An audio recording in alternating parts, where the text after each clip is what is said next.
I imagine that gay men do not suffer from toxic masculinity quite so much as heterosexual men because their masculinity has uh, generally been called into question their whole lives already, and they have already had to come to terms with owning their masculinity in is not tied to them getting everything they want and having someone else be their property. So, yeah, I wouldn't imagine gay men would react badly because they are able to be respectful of that no.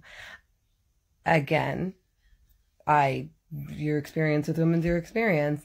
My experience with women, no woman has ever yelled at me or gotten angry or lashed out or ghosted me or iced me if I wasn't interested. But chronically, pretty much any man has raged or suddenly was someone who was super nice and friendly is now ignoring me and making my life more difficult. Not saying women can't do it too, but yeah, women are just trying to keep themselves safe, and it's important for us to know early on if someone is going to lash out in anger at us when they don't get their way. And again, to be fair, I acknowledge that maybe it's not the right route to say you're not interested if you are. Absolutely, like that's fair. But if you're not interested,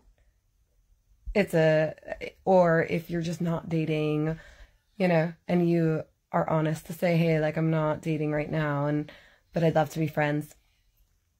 It's very telling if someone gets super angry at you. And I think the other advice around that I've seen people give around, maybe not having sex on the first date or seeing how they react when they don't get their way with regards to other things or how they compromise. Like it's the same iteration, and that's a more fair way to do it, which I totally agree with. And I don't see that as games.